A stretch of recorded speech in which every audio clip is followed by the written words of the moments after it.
आज हिमालय के परम तपस्वी संत श्री दिगंबर पूर्णम गिरि जी के पास हम हैं।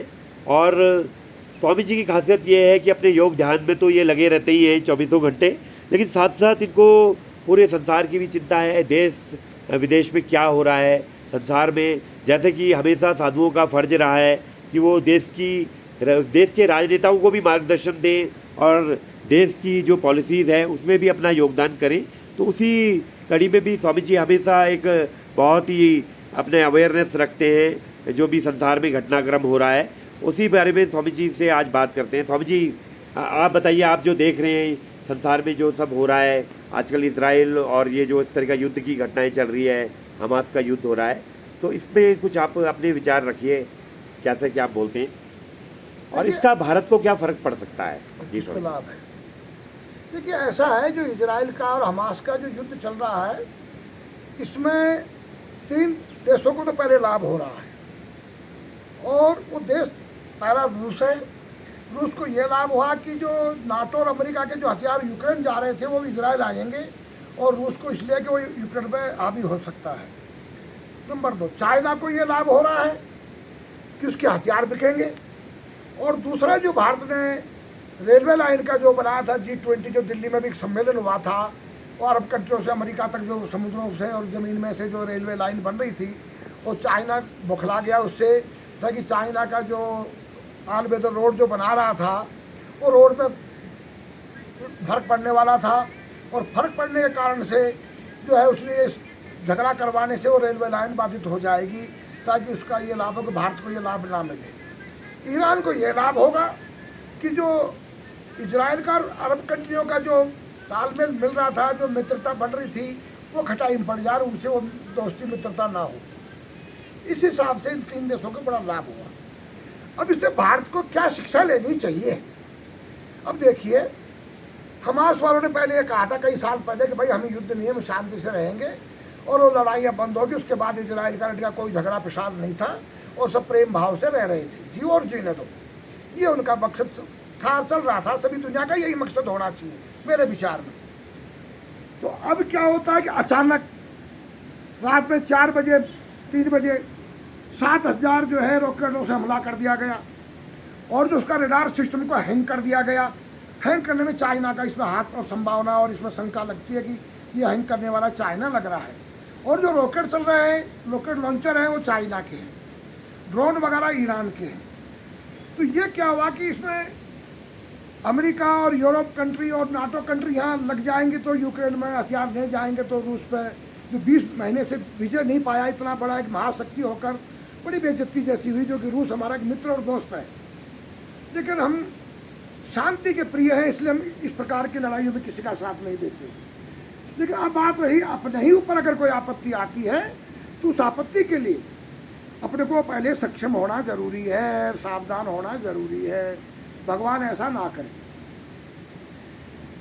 मोदी जी और विपक्ष जी दोनों पार्टियों से मेरा अनुरोध है कि देश की सुरक्षा के लिए, चाहे सरकार हो या विपक्ष हो, ये दोनों का ही महत्व होता है। क्योंकि अगर मान लो यहाँ अटैक होता है किसी भी देश की तरफ, चाइना से या पाकिस्तान से, तो क्या पक्षी मरेगा, विपक्ष नहीं मरेगा? क्या हिंदू ही मरेंगे, मुसलमान नहीं मरेंगे? क्या सिख मरेंगे, ईसाई नहीं मरेंगे? वो जब हथियार पड़ेंगे तो सभी लोग मरेंगे। इसलिए इस जातिवाद, संप्रदायवाद, इनको सबको त्याग कर भारत में हम हैं, हम सब भारतीय हैं, यहाँ का नमक खाते हैं, तो इसके लिए हम इसके वफादार हैं और रहे हैं, और आगे भी रहना चाहिए। अब हमको कोई हथियार नहीं देगा।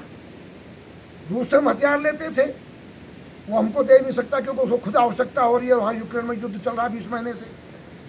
अमेरिका, नाटो और इजराइल हमको दे नहीं सकता, क्योंकि वो खुद इजराइल में फंस गया है युद्ध में। अगर हाँ चाइना, पाकिस्तान अगर हमारे पर आक्रमण करता है, तो हम हथियार कहाँ से लाएंगे? इसलिए वो कहावत, एक मुहावरा है, चोर से पहरा करना अच्छा होता है, कि चोरी होने के बाद माल ढूंढो, क्या बात है, पहले पहरा कर लो। इसलिए हम सरकार से अनुरोध करता है कि करोड़ों की संख्या में ड्रोन, रॉकेट और मिसाइलें ये बनाए जाए।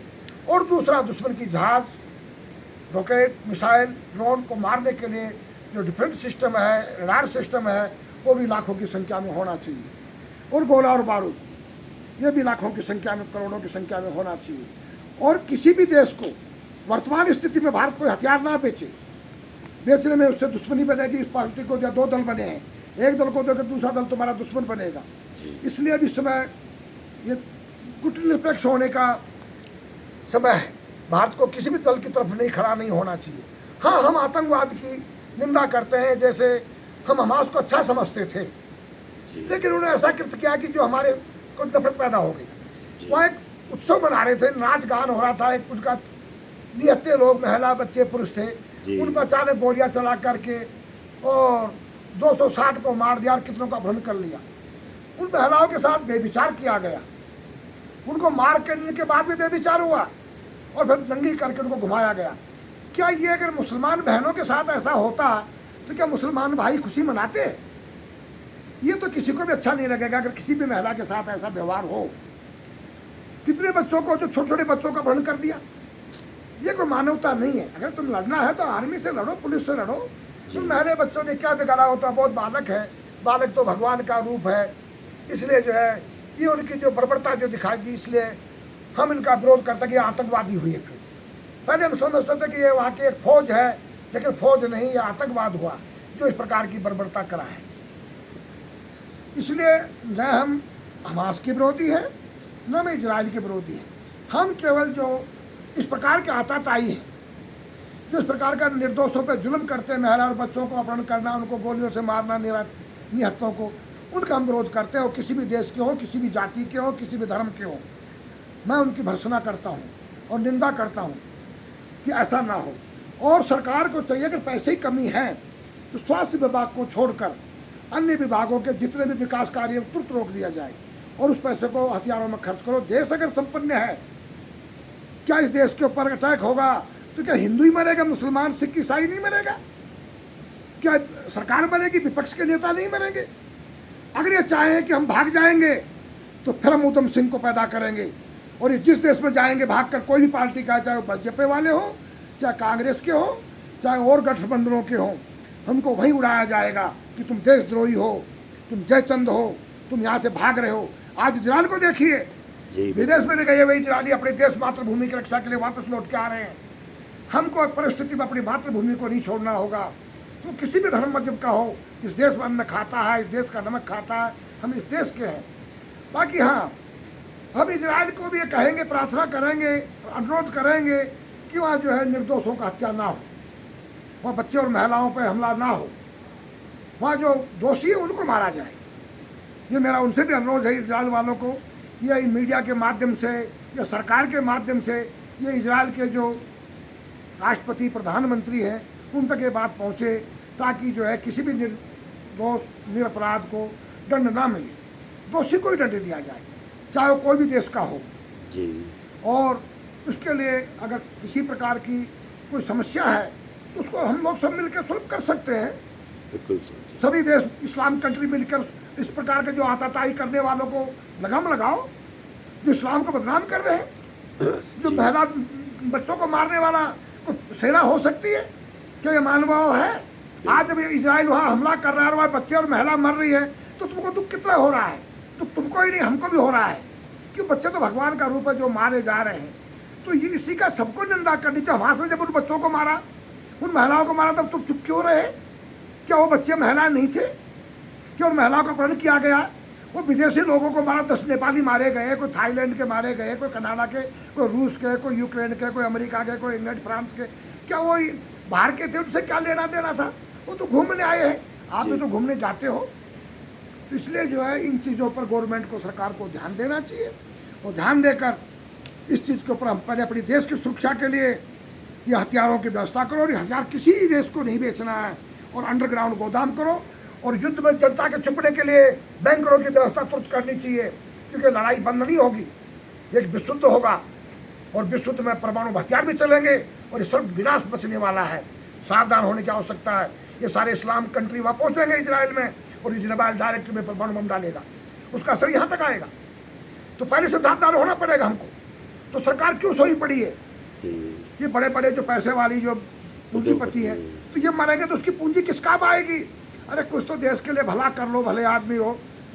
ये पैसा किस काम आएगा? कुछ इस पैसे को सदुपयोग में लगा लो, देश के लिए बैंकर बना दो, अंडरग्राउंड रेल लाइन बना दो यहाँ से हिमालय से लेकर कन्याकुमारी तक, जिसमें करोड़ों अरबों लोग घुस सकें और उसमें सामान भी चलेगा और गाड़ियाँ भी चलेंगी और आपत्ति काल में लोग शरण भी लेंगे। इस प्रकार से देश की रक्षा के लिए ये भारत सरकार से मेरा अनुरोध है और विपक्ष से भी अनुरोध है कि इसमें एकजुट हो जाओ। इजराइल को देखो, पक्ष और विपक्ष एक हो। आप प्रधानमंत्री बने, हमें कोई आपत्ति नहीं, चाहे बीजेपी वाले बने, चाहे कांग्रेस वाले बने, चाहे सपा वाले बने, चाहे बेसपा वाले बने, चाहे केजरीवाल बने, चाहे माया ममता बने, कोई बने, हमें उससे कोई लेना देना नहीं। आप कुछ भी लड़ते रहो आप देश में, हमें कोई लेना देना नहीं। लेकिन देश की जब बात आएगी, हम सबको एक होना है और एक होकर हमको देश के लिए लड़ना है, देश को सुरक्षित रखना है, देश के लिए सब कुछ करना है। अगर पैसे की कमी है तो हम चंदा करेंगे। 150 करोड़ की जनसंख्या हमारी, अगर 1,000 रुपये भी देंगे कितना पैसा जमा होगा? तो इसलिए जो है पैसे की कमी नहीं आने दिया जाएगा।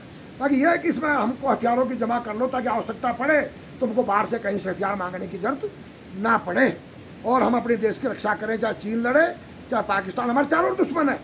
उत्तर में चीन, पश्चिम में पाकिस्तान, पूर्व में बांग्लादेश, म्यांमार, चारों ओर हमारे विरोधी बैठे हुए हैं और ये विरोधी जो है इनसे बचने के लिए हमें हथियारों की समय मेन आवश्यकता है। दूसरे किसी देश को मत बेचो, कोई भी मांगे कि भाई हमें आवश्यकता है, हमारे को खतरा है, हमारे चारों ओर बैठे हैं दुश्मन।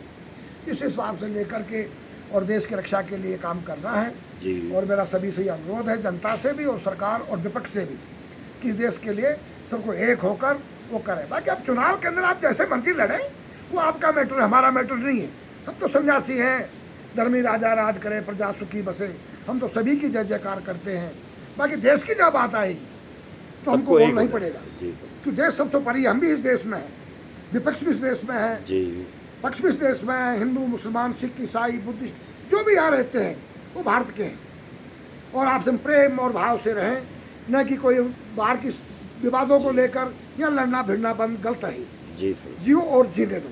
जय हिंद, जय भारत। बहुत बहुत धन्यवाद। और बहुत ही सुंदर संदेश स्वामी जी का इस हिमालय की पवित्र भूमि से, कि इस समय ऐसे वक्त में सभी देश में सभी लोगों को एकता रख के एकजुट होकर इस पूरे संघर्ष से मुकाबला करना है। पूरे जो परिस्थितियाँ ऐसी आ रही हैं या आ सकती हैं आने वाले टाइम में, उसके लिए सबको एक होके, एकजुट होके अपने पॉलिसीज बनाएं और देश की रक्षा करें, एक अच्छी तरह से रक्षा करें। धन्यवाद। जियो और जीने दो, इनको भी समझाओ ताकि लड़े भिड़े नहीं, शांति से जियो, जियो भाई, जीने दो दूसरे को भी। लड़ने से क्या मिलता, विनाश ही होता है। जी समझिए। हाँ, यही मेरा अनुरोध है। जी धन्यवाद।